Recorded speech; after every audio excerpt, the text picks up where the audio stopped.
नमस्कार, आदाब। मैं रवीश कुमार जी। घबराने की जरूरत नहीं है।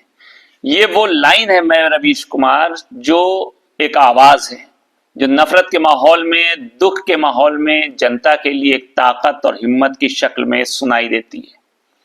महाभारत में कौरव सेना ने एक अभिमन्यु को घेर कर युद्ध के सारे कानून तोड़कर उनका वध कर दिया था। मगर आज हमारे देश में कई अभिमन्यु गोदी मीडिया की सेना के बीच उनकी आक्रामकता का सामना कर रहे हैं, जिसमें रवीश कुमार, पुण्य प्रसून वाजपेयी, अभिसार शर्मा जैसे कई नाम शामिल हैं, जिन्होंने न सिर्फ अपनी नौकरी खोई बल्कि सरकार और उसकी सहयोगी गोदी मीडिया का बहादुरी से सामना किया। अजीत अंजुम भी उसमें से एक नाम है। लेकिन आज मैं बात करूंगा रवीश कुमार जी की। पहले मैं रवीश कुमार जी की कुछ उन उपलब्धियों के बारे में बताऊं जिस पर देश को गर्व होना चाहिए।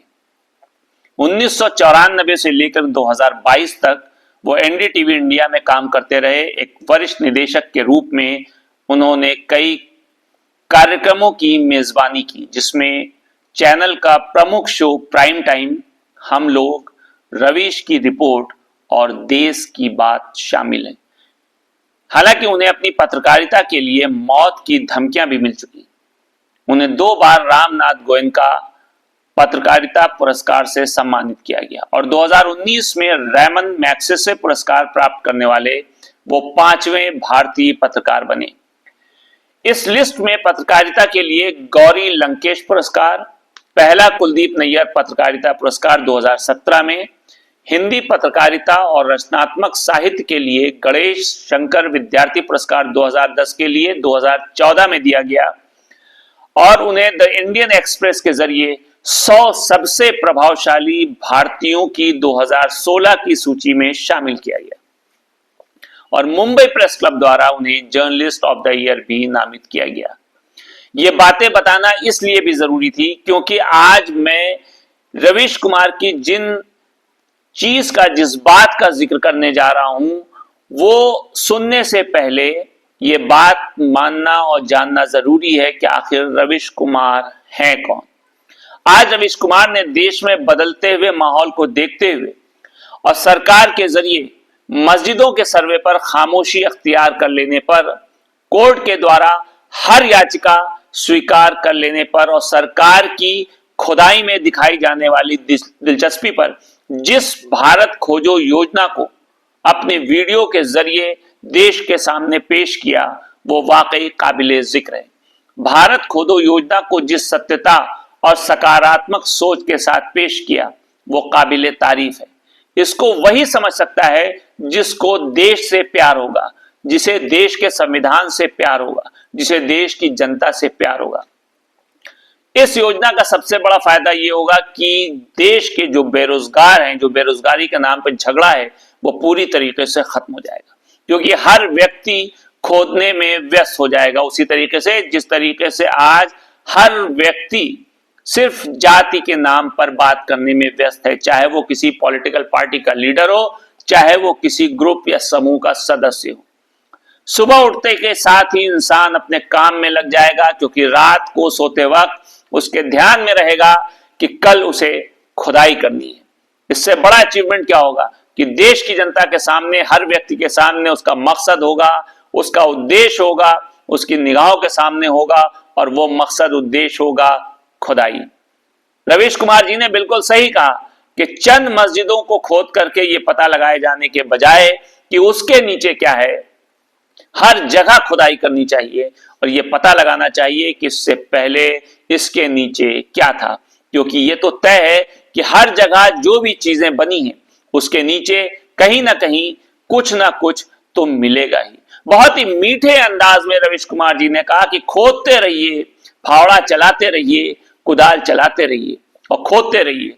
अगर कुछ ना मिले तो उसको वापस भर दीजिए और फिर किसी दूसरे से कहिए कि इस खुदाई को करे, क्योंकि खुदाई करने के बाद कुछ ना कुछ जरूर मिलेगा। बिल्कुल सही कहा, खुदाई करते रहिए, अंततः कुछ ना कुछ तो मिलेगा ही। रवीश कुमार जी के अनुसार लोहा मिल सकता है, सोना भी मिल सकता है, तेल भी मिल सकता है, नदियां भी मिल सकती है, लेकिन मैं इसमें एक चीज और जोड़ रहा हूं कि पानी भी मिल सकता है। क्यों? क्योंकि ये पानी पी पी करके खोदिए। ये बात आपने सुनी होगी कि पानी पी पी करके कोसता है इंसान, लेकिन नहीं, यहां पे आप पानी पी पी करके खोदिए। बकौल रवीश कुमार कि दे कुदाल ले कुदाल, दे फावड़ा ले फावड़ा, दे बेलचा ले बेलचा।